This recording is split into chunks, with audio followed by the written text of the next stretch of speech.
Uh, uh, we are recording, thank you.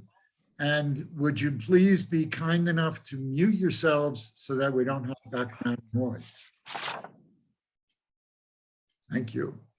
Let me introduce first Deputy Michael Tafoya, who is running for sheriff for his opening remarks.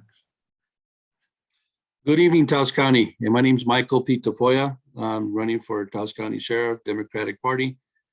I got a few goals that I want to get done is community engagement for one. I want to reach out to these communities and work with everybody, work close with my commissioners.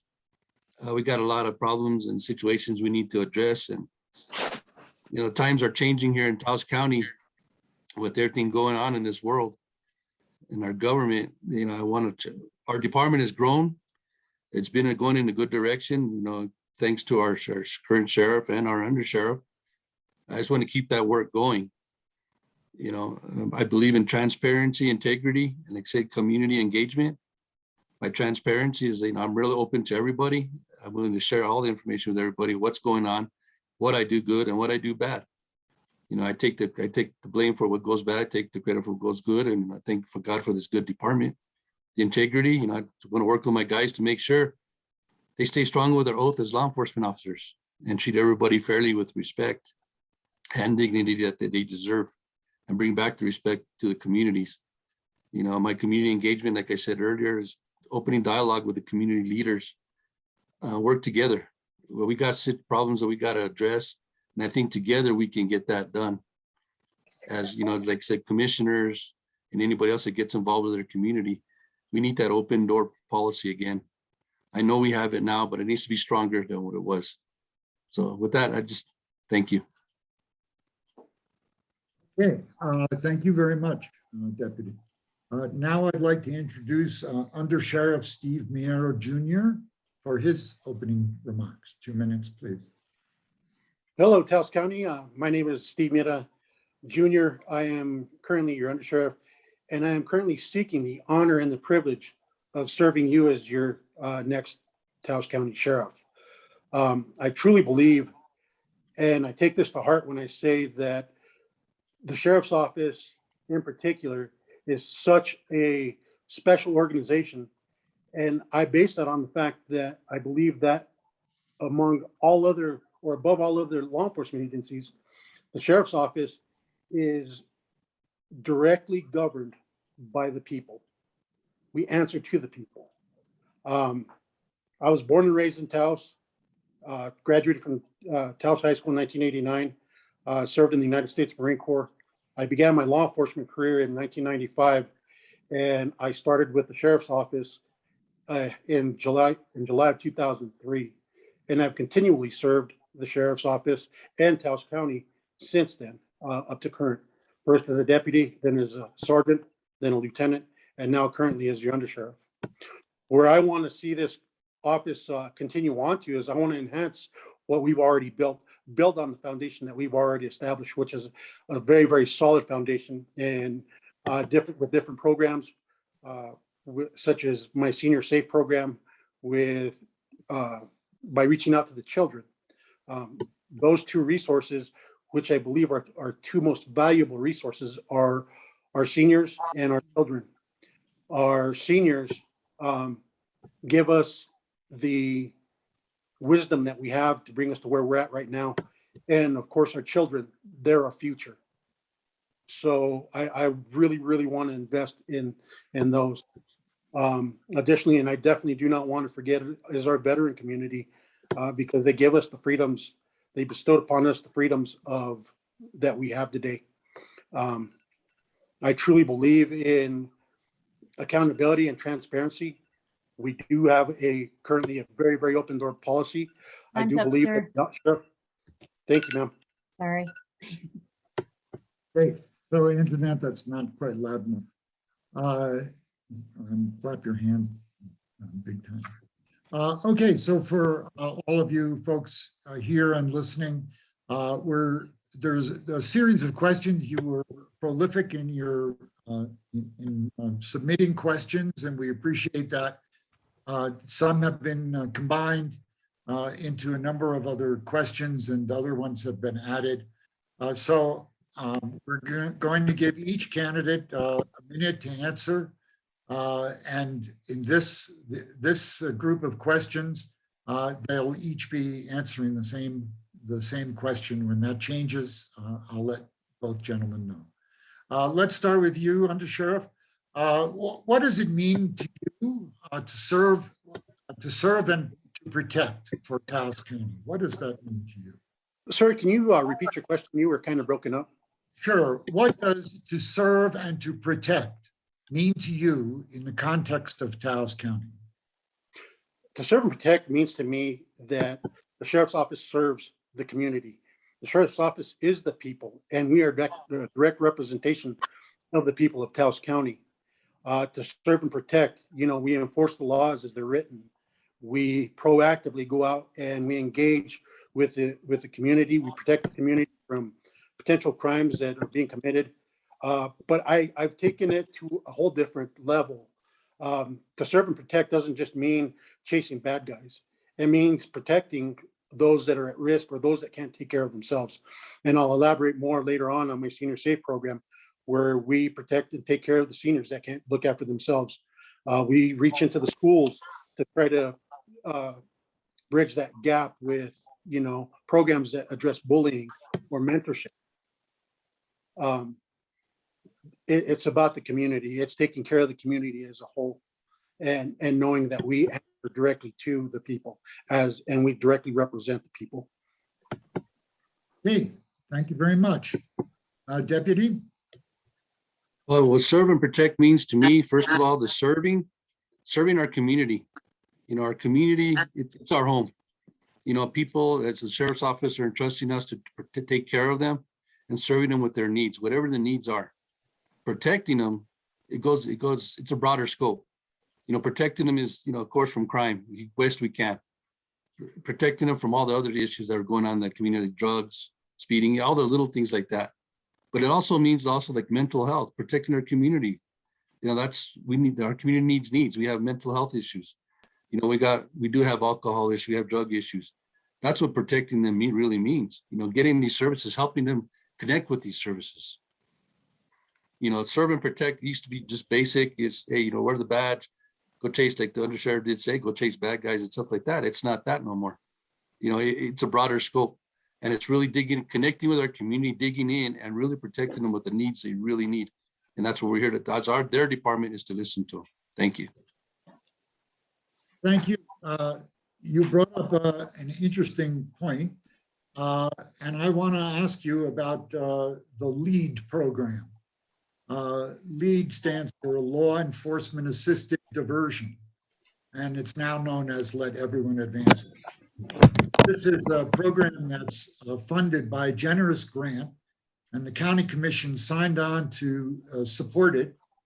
And the courts are willing to participate, but it has to begin with the town police and the county sheriff's office and the state police.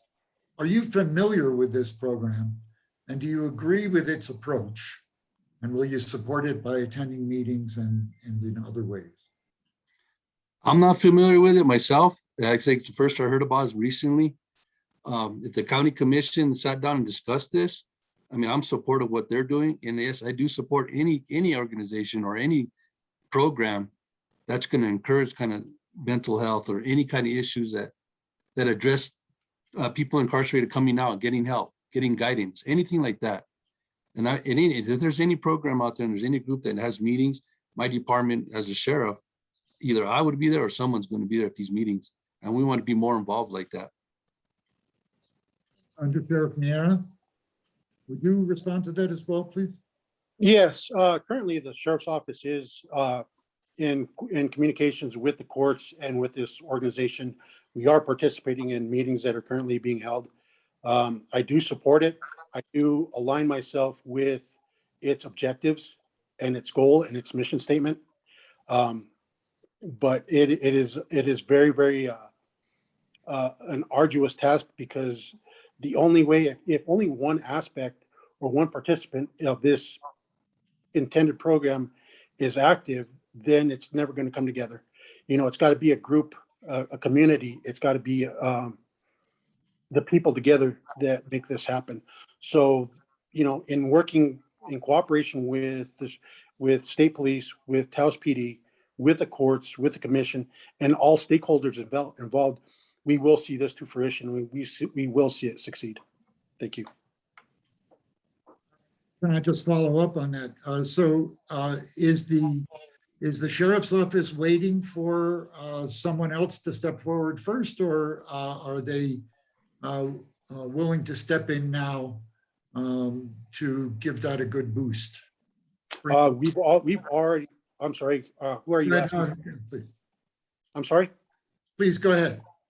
I apologize, and I didn't mean to jump in there, but we are already actively engaged with this program. Okay, very good. I want to ask each of you too, if you would. We'll start with you, Deputy Tafoya. What's been your most harrowing experience in law enforcement? Crimes against children. Your personal most harrowing experience in law enforcement. Yeah, my personal is the crimes with children. I mean, seeing children suffer the way they do in the hands of parents, family members, then seeing the system sometimes help them, sometimes fail them. But through my whole career, it's always been about children and seeing how they suffer through the hands, like I said, hands of family. And that's probably the biggest thing, in law enforcement, my whole career has been children. That's why I got involved in being a foster parent for 20 some years. So I could at least I'm just one parent, but and try to help them out. And with just seeing what I've seen that, and yeah, it's really disturbing to me. Okay. And Undersheriff Miera, what's been your personal most harrowing experience in law enforcement? Over the years, as I stated earlier, I've been in law enforcement for 27 years, and there have been a number of them. As an active member of your sheriff's response team, your tactical team, there have been countless encounters. The only thing I can sum up in general is just seeing my community suffer. Everything from crimes against children to crimes against the elderly, crimes against the community. There's no worse feeling than having to deliver that next of kid notification to the family of a deceased individual or the victim of a crime, a victim of a violent crime. And I believe, to me, that's been one of the hardest things that I'd ever have to do. So yeah, that right there is probably is seeing my community suffer as a whole. And that's why it's been my mission to alleviate some of that. Okay, thank you very much. Listening to the local news, this is for both of you as well. Listening to the local news, people express concern about crime all of the time, and it's certainly at the state level going to be a big issue in the upcoming campaign, and perhaps locally too. Is it just, in your view, is it just Albuquerque, or is it all of New Mexico?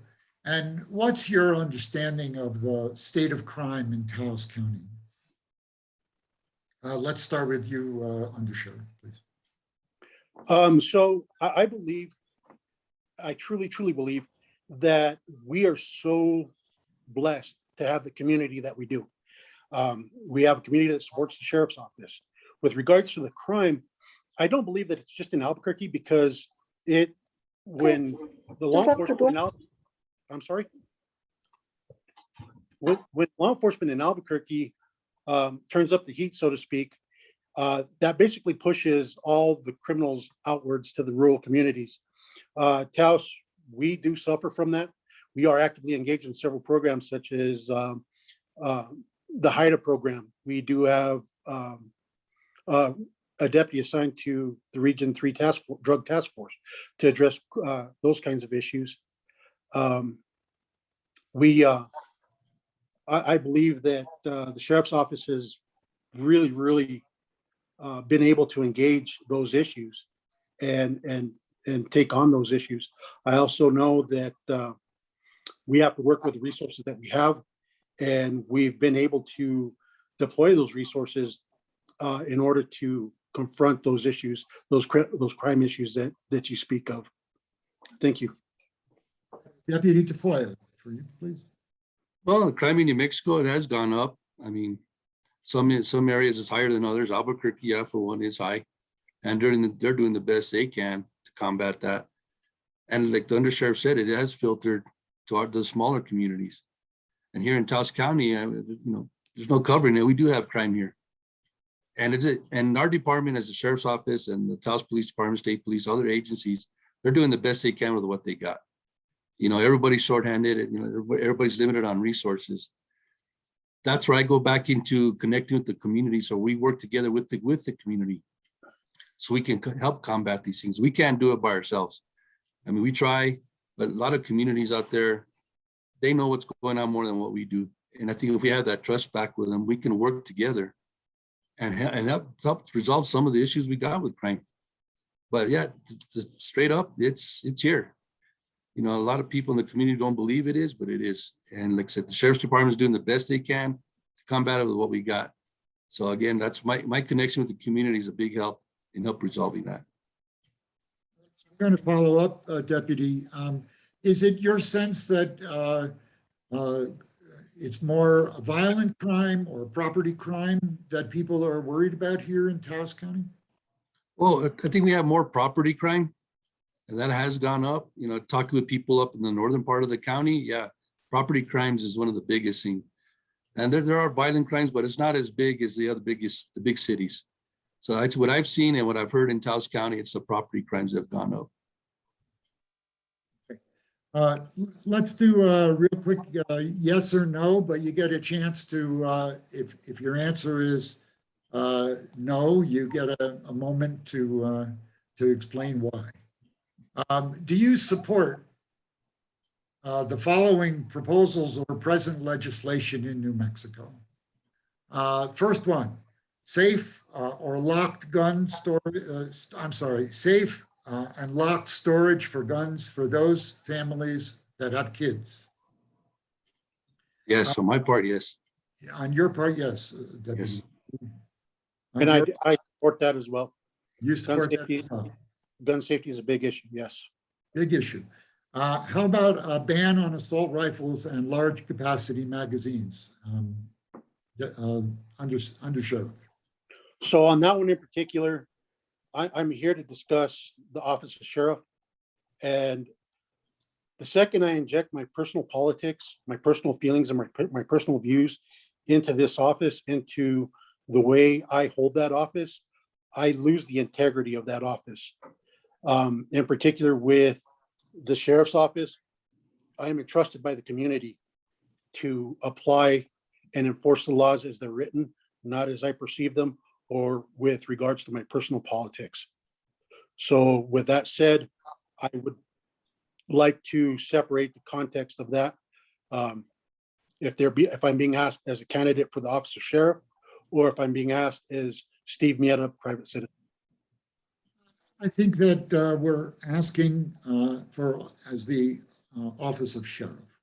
Okay, so then that being said, sir, I'm going to have to refrain from answering that because I'm not a policymaker, nor am I a lawmaker. And it is not my sworn oath to enforce the laws in any other way than what they're presented or when they're as they're written. Deputy Tafoya? Could you repeat that question for me, sir? Yes. Would you support proposed or present legislation in New Mexico affecting a ban on assault rifles and large capacity magazines?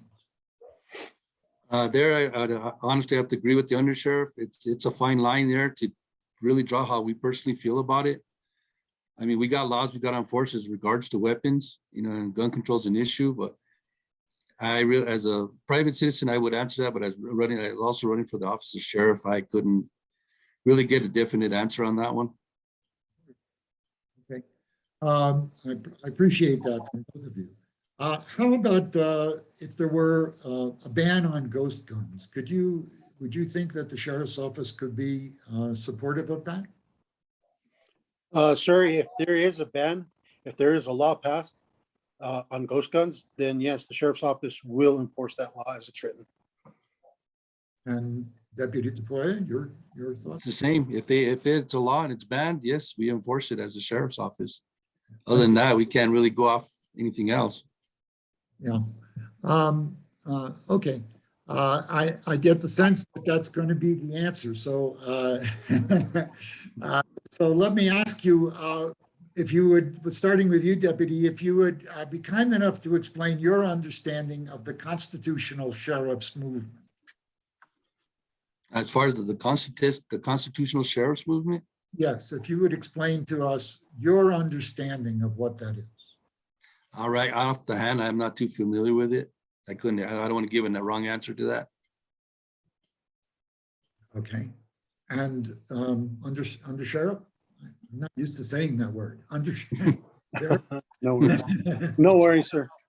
So the constitutional sheriff's movement is a movement that is at its inception designed, as I understand it, to hold sheriff's or sheriff's office or the county sheriffs to their constitutional obligations. However, I must say that you are, when you hold the office of sheriff, you are bound to a sworn oath, and that's to the state of New Mexico. And with that said, unless we have about an hour, I can really get into this and talk about what processes and what guidelines are in place to ensure the constitutionality of the office of sheriff and how that sheriff carries out his sworn duties. I'm going to follow up on that question probably for both of you because it was the most asked issue by questioners. It seems as if the citizens who are here want to know whether their prospective sheriff, which will be, I assume, one of the two of you, believes that you are bound by the laws of New Mexico and not going to be interpreters of the Constitution of the United States on your own, which is a little bit my understanding of the constitutional sheriff's movement. So, Undersheriff, what say you to that? So I will regress to what I said earlier. I am bound to my oath to enforce the laws as they're written, and that is including the Constitution of the United States and the Constitution of New Mexico. There is no place, and the second that I inject my personal politics, my personal feelings, or my personal opinions into how I enforce those laws, or I uphold my oath, I lose the integrity of my office. And the citizens of Taos County deserve a sheriff that is going to be staunch in his stand on his integrity and how he upholds the laws as they're written, objectively, with integrity, unwavering, and immovable in that ideology, because that's the whole purpose of the sheriff's office. And that's why the office of sheriff is so important, and it is so integral, because it is the people. It is of the people, by the people. And I answer, or the sheriff answers to the people directly. Thank you. Deputy Tafoya? well, the way I see it and the way I always answer it, the law is the law, and what it's written is written, and that's what we enforce. As a sheriff, I wouldn't go around that, try to interpret it my own way, try to bypass it. And the people they vote for us to go into office to do the job for the people. And if the law says, if it states it right there, what we got to do, that's what we do. We don't veer from that. And as Undersheriff did say, we don't do our personal opinion, get involved in it, because it just really just tears down what this office is. You know, it's a sheriff's department, and the sheriff's position it's a high position, it's a proud position. And the people are entrusting us to do the right job for them. And the laws, they're voted by the people, and those are the laws we have to enforce. Thank you. So one more try at this, because again, it was really by far the most important issue for people. Laws are written, executive orders are issued, Would people please mute yourselves if you're not among the people talking? Laws are written, executive orders are issued.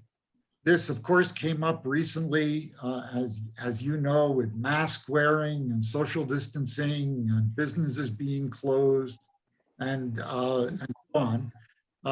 And I think the people who are questioning about this, or asking about this, want to know that our sheriff, they want to know whether our sheriff believes that he or she is an interpreter of those executive orders or those laws, or whether it's courts that are the interpreter of those orders and laws. To say that you know, following what's written, obviously what's written is often challenged and interpreted. So I think that the people who are here want to know. They want to know. Would you enforce an executive order of the governor? Would you do you question the obvious meaning of a law because you believe that individuals have rights that are challenged by the law? Who wants to go first on that one? I'll go. I'll take that question. Go ahead. Go ahead. So, as it stands, with regards to laws specifically, those have been vetted through legislature, and those, and once they've passed, those are the laws as they're written. Now, with regards to executive orders, those are not laws, and there is some room for discretion there. And I will say discretion. Perfect example is this latest one through the pandemic with the mask executive order. There were consequences, or there was punitive action in the event that a violation was discovered. However, as the sheriff's office, as opposed to going in and levying sanctions or writing citations for individuals that failed to follow this executive order, we chose to approach this from an educational standpoint, where we would go in and we would do business checks, and we actually went to the extent of holding educational checks, where we offered up pamphlets that educated the public as to what the parameters of the pandemic were, what all it entailed, and disseminating information so that everybody knew exactly what was going on. And that served us well, as opposed to going in some kind of overbearing stormtrooper manner and just issuing citations for every violation that we came across. Believe me, we have far greater battles to fight than trying to impose the governor's will with Time is executive up, order. sir. Thank you. That was quite an explanation. Thank you. And Deputy Tafoya? Well, like the Undersheriff said, the laws, they're written, and they're written by our legislators, our voted people that are voted in by the public. Those are the ones we enforce. The executive orders and the mandates that come down, we do use our discretion, and I believe we should be educating the people when these mandates come down, because it's not a law, like the Undersheriff did say. It's something that we need to educate the public about. This is what's coming down, and give more information about it. To go out there and enforce the mandate, it's, to me personally as the sheriff, no, I wouldn't do that. It's the laws I enforce, the mandates, it's my discretion how we're going to enforce it, what we're going to do, not enforce them, but how we're going to educate the public about them, and let the public still decide what they're going to do with that, with the mandates. And we'll take it from there. But I don't enforce any mandate or any executive order like that. I do what the law says. And if it ain't in the law, it's not going to be somebody I interfere with. Thank you very much. Okay, I'm going to, now we're going to change the topic a little bit. We're going to start with you, Deputy Tafoya. I'm going to read this question. Drug and alcohol addiction have ravaged the county and probably contribute to a good deal of crime. What do you think causes addiction? And what do you see as the best way to approach a solution to this issue? Well, what causes the addiction, it's a lot of things. I'm not a counselor. I can't really tell you all of it, but what causes it's, lack of jobs, family situations, and having the the way the drugs are in the communities, not just ours, but other communities. It's out there, and when people have nothing else to do, they start testing that, they get involved with that, and they get hooked with it. And then it's the families that have to deal with this. And the best way to deal with it is just, we need more help. We need more detox centers, or we need more clinicians to really look at these people. We have this problem, and we have nowhere to take these people. We have no one to talk to these people. I mean, there are some groups right now that are, but they're overloaded themselves. The hospital is overloaded itself. We need more outreach to these people that actually can go out where these people are at, instead of us going looking for them. We need the clinicians, the medical staff going out looking for these people, and let's get resources to them. Let's get them hooked in, plugged in, and not give up on them. A slightly different question to you, Undersheriff. Drug and alcohol related crimes lead many into the criminal justice system over and over again, into jail. What do you think are among the best options to address this revolving door? First things first would be to address this through our legislature, to definitely impose either stiffer penalties or provide additional counseling help for those crimes that are committed that aren't as high on the tier of severity as others may be.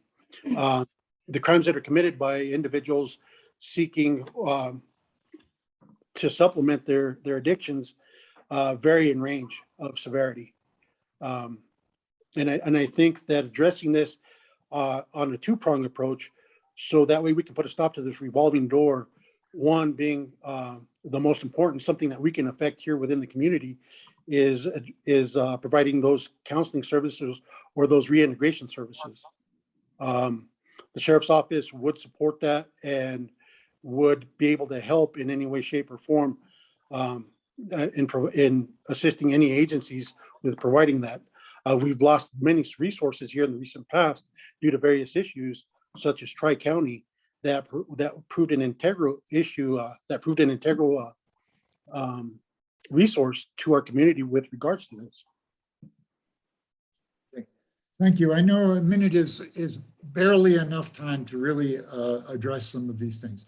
I'm going to ask split this question in two. This is to Deputy Tafoya. Why does the Sheriff's Department need a SWAT team? Well, that's a good question, and that's one of the things I'm looking at.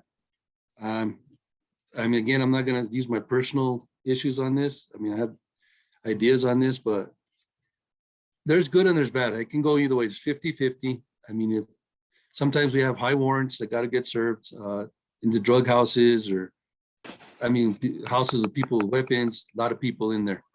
That's an asset to have the SRT team for. And I don't see it like for us in Taos County. I don't see it as constantly. So personally, myself, I don't really see need. I don't see the need for it. I mean, we're not high sprung like Santa Fe or Albuquerque, but then there are some situations. Yeah, we could use one, but to keep one, that's questionable to me. Okay. Thank you. And Undersheriff, a couple of little questions. Do you happen to know what the SWAT team budget is? Yes, I do. It is approximately $20,000 a year. But if I may, I'd like to add to Deputy Tafoya's previous answer, because I believe that is a very integral part of the sheriff's office, if I may. Please go ahead. You have a minute. So I absolutely believe that there is a need for the sheriff's office, for the sheriff's response team. Most people oftentimes not see it as a tactical team, which it does have that tactical component. But we not only address those kinds of situations, but we also are involved in search, rescue, and recovery efforts, and that is integral. We do all of the bridge recoveries from those unfortunate individuals that choose to jump off the bridge. Additionally, any individuals that become stranded or lost, we also do those search and rescue missions, and we brought those local resources to mitigate time. That's probably about 50% of our missions with the sheriff's response team. Okay, thank you. I'm getting a text here. So I'm going to ask this of each of you. It says your race is over in the primary. Will you commit publicly here and now to support all of the Democratic candidates up and down the ballot in the general election? So that is the question.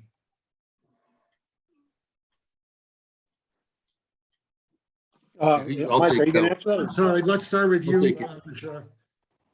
Okay. Go ahead. Second before, so we'll start with you. So I am a member of the Democratic Party, and so I do believe in loyalty to whatever organization I've sworn my loyalty to. So I believe at this time I will be supporting the Democratic Party in its entirety. Thanks. Deputy? Same belief. I back up the Democratic Party all the way, primary in general. No Okay. iffies. So I had a little different question than the one that came in, and I'm going to ask it. You're running as a Democrat.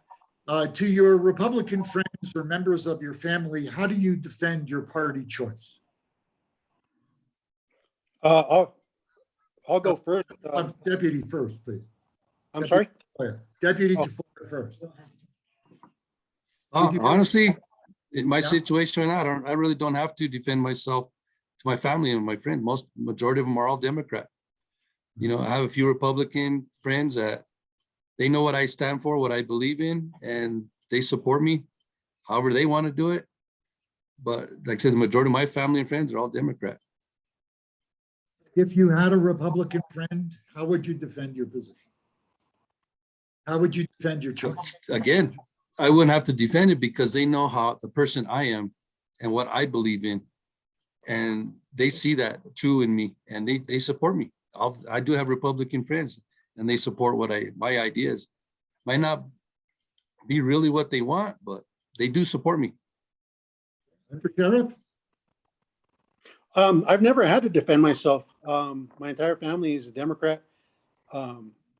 With regards to the hypothetical, if I had a friend that was Republican, the answer is simple. I would defend my position, my party with respect and integrity.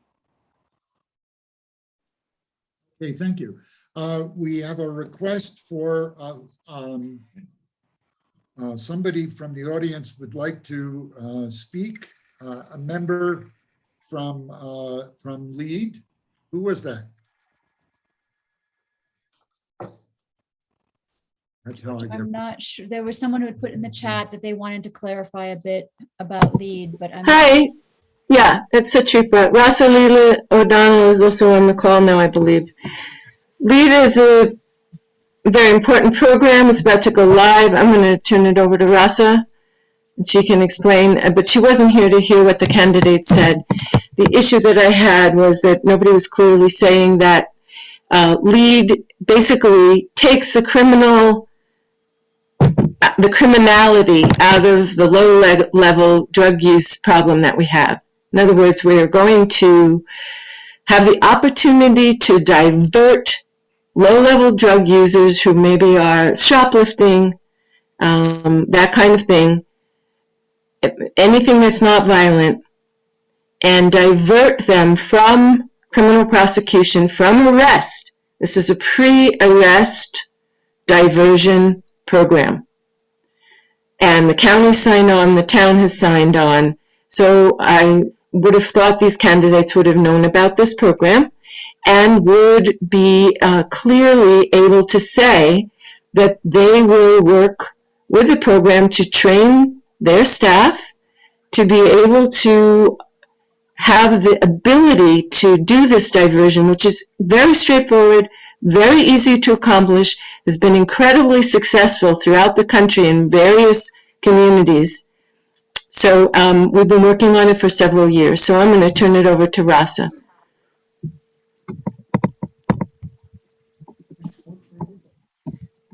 Thank you for allowing me to ask a question. I guess I just We did ask the candidates about LEAD. And we do have to be mindful of the time. So could you just take a moment or two and that's it? Okay, would that be all right? Because we Yes. did ask them and they did answer about lead. So go ahead, we'll give you the floor here, but. Okay, thank you. I'm just wondering if you would participate in the LEAD program and divert individuals into the LEAD program.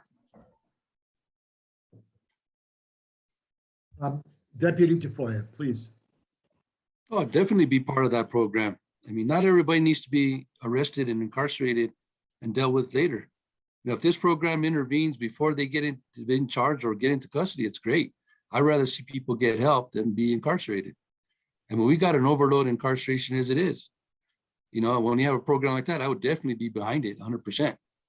Me and my department. And Undersheriff? Yes, as I spoke to it earlier, yes, we are aligned with it. We are supportive of it.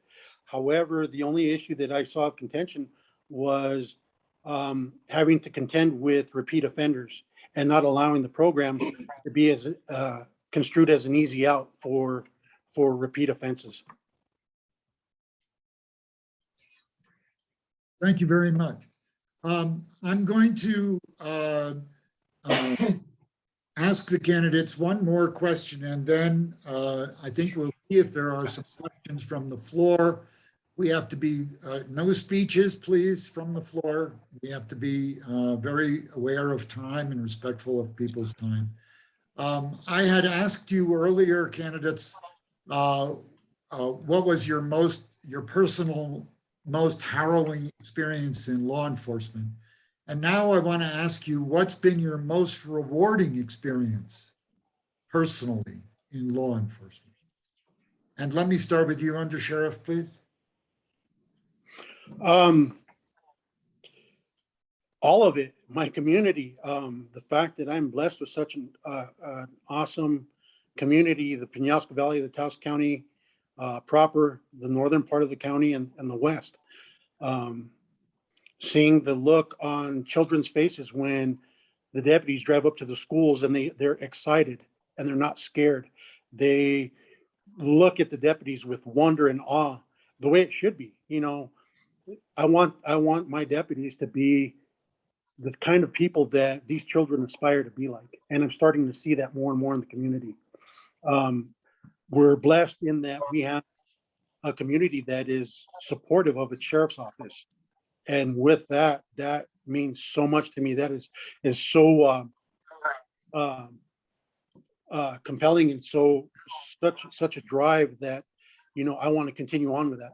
Although I understand we're not perfect, but we understand that and we recognize that, and we will strive to address those issues. But yes, the community is what the high point for me.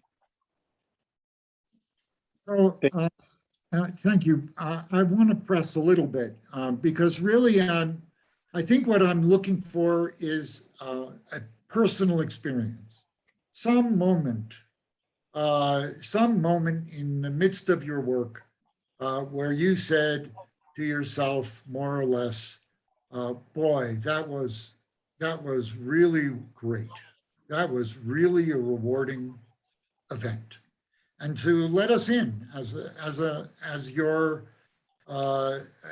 people who are going to be voting for you or voting for your opponent, what is it that has moved you in so many years of practice, not in the general, but in the specific?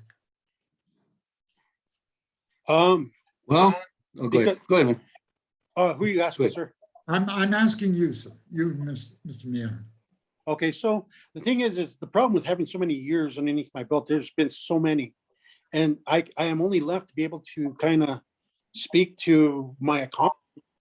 And those accomplishments is when you get those communications from the public regarding a specific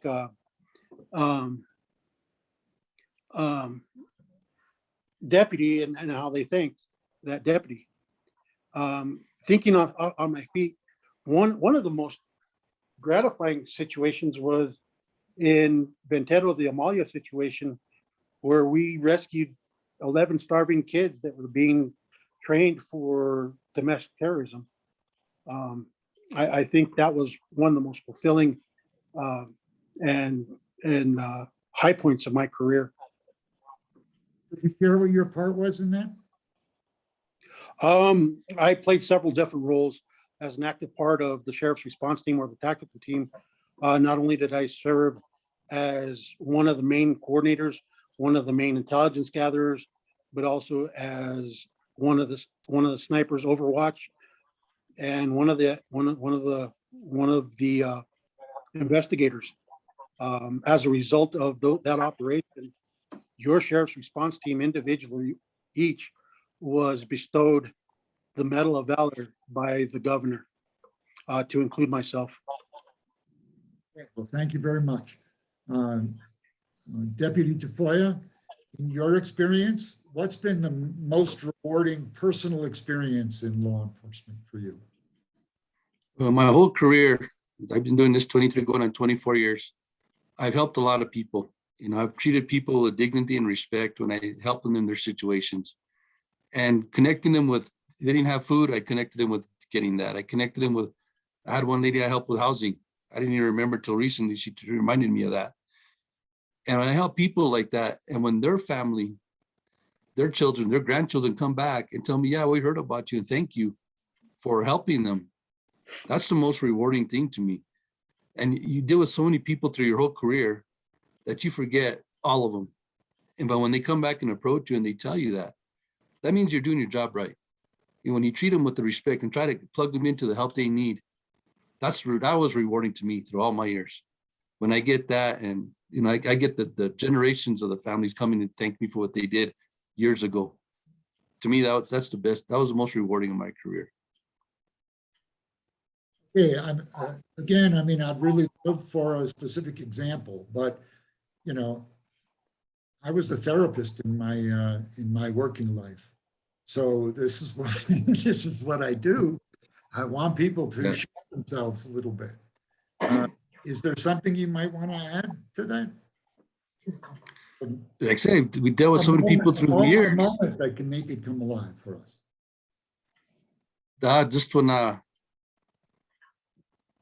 I like say, there was so many people through the years. It's like, it's hard to really narrow it down. I mean, I don't really single any of them out.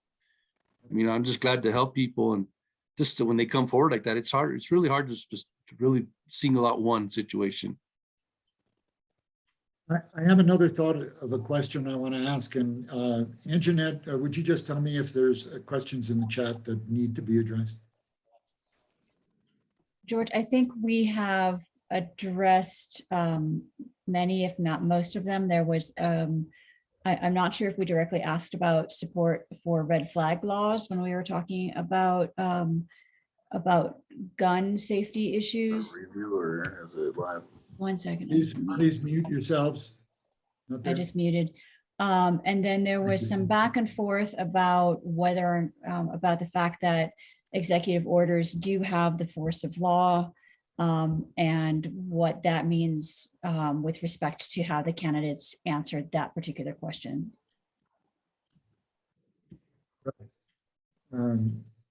Okay. I'm going to go on with my question and then let them do their closing statements and be done at 7 o'clock. My question is this: in a few days, cannabis is going to be legal. Recreational cannabis is going to be legal. How do you imagine this is going to affect the sheriff's department? Let me start with you, Undersheriff. So with regards to this specifically, the one issue that comes to mind immediately is the enforcement of driving under the influence and how that's going to affect those numbers. I foresee them going up to some degree, but the enforcement of the DUI laws is complicated in that there's no measurable way to, or no case law with a way to measure the amount of THC in an individual system. There's not a static or a benchmark for us to be able to determine impairment or not. That's going to be one issue that we're going to be presented with. Another is potentially, the uptick in the usage of and the associated property crimes that come along with that. Unfortunately, with the sheriff's office, we see that negative aspect and the negative fallout of laws like that. And more oftentimes than not, we don't really see what the law-abiding citizen, how it affects them. Thank you. Thank you for that. And Deputy Tafoya? Well, in regards to that, also the cells, when they start, yeah, we're gonna start dealing with the DUI situation with these individuals. But like the undersheriff did say, that's uncharted area so far. There's no case law yet established for that. So that's gonna be kind of a gray area for us to begin with, to start it. Second, now that you have this for sale, it's the same thing as any other drug that's for sale. People are gonna start, property crimes are gonna start going up. And that you can see that because it's happened already with the other stuff that are out there. So when this stuff is open for sale, property crimes are going to go up. So we have to address that as that comes about. How do you imagine you'll do that? Yes, sir. How do you imagine that you'll address a rise in property crime? Well, we got, again, community involvement. I mean, I know we're going to have numbers go up. I know the reports are going to go up. We got to start seeing where is this coming from? And, I mean, we can do the best we can. Community policing. That's what it's about. Okay, there are always unanswered questions and we have to stop. But I do want to remind everybody who's here while you're still here that next week we'll be having the forum for County Commission District 1. The following Monday, the race for State Representative District 42 between Florence Miera and Cristina Ortez. I'm sorry, County Commission 1 is between Bob Romero and Susan Trujillo. The winner will become the commissioner. In State District 42, which is on April 11th, it's Florence Miera and Cristina Ortez. The winner there will be elected in November. There is no Republican running. On Thursday, April 14th, County Commission District 5, Cristobal Duran and Ronald Mascareñas. And then on Monday, April 25th, the 3 contested races at the state level, which are Attorney General, Treasurer, and Auditor. That'll be a 90-minute event. So I just want to let you know about that. I want to encourage you to sign up for our emails if you don't already get them. And now, who did I start with before for opening statement? With you, Deputy? Or He was no, undersheriff. I'm not sure. I think it was the undersheriff. So let's, the closing statement. The floor is yours for 2 minutes. Okay, well, Taos County, I've served you for 23 years. Joined the service. I was in the Army. Was in the Army National Guard here with the Taos unit. Completed my time 16 years. I dedicated myself to a school bus driver in this town. I dedicated myself to the Fiesta Council in this town. I dedicated my whole rest of my career in law enforcement to this county and to you, to the people. Now it's my turn to give back. And what I want to give back to the people is listening to what they have to say, connecting with them. Like we used to back when we first started law enforcement, when I started, was being proactive instead of reactive. So what I do offer to Taos County is my transparency, my integrity, and my community engagement is those are my 3 principles that I'm relying on. And that's what I want to give to Taos County. And if elected as sheriff, that's what you get from me. And the only promise I make to Taos County is 100%, giving 100% to my job and making Taos County proud of our department.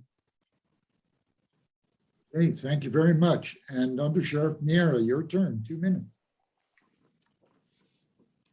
Everyone, first of all, I would like to say thank you very much for having us, hearing us, and allowing us to be here. Taos, I have served you since 2003 with your sheriff's office. But more than that, I have served you as your undersheriff for the last 7 years. I have, and in that, I have trained every single day for the last 7 years to serve you as your sheriff, as your next sheriff. With that comes professionalism, integrity, transparency, accountability. I think in the last 7 years with this administration, we've been able to provide you and give you and push forward a very professional, integral department. And I want to continue into the future with that. In the professionalism, the training that we've been able to institute, the contending with individuals with mental impairments, mitigating liabilities as far as use of force claims. We've all addressed those issues through training, through supervision, and through management. And I want to carry that into the future. I truly believe that as your next sheriff, we will continue moving forward at an exponentially fast pace that we are at right now. So much has changed in law enforcement in the last 7 years that I believe we will keep up with the times, and I want to get us ahead of the curve. Thank you. I want to thank you both, gentlemen. And it's been a spirited time. And I want to thank so many people from Taos who signed up and joined us this evening. I hope we got to the issues that are important to you. We are grateful for your interest and your support. And I'm sure that the candidates are grateful for that as well. So thank you very much. I think that's it for this evening. It is 7:01. We try to keep our promises. And have a good night, everybody. Thank you. Thank you very much for having us. I really appreciate all of you.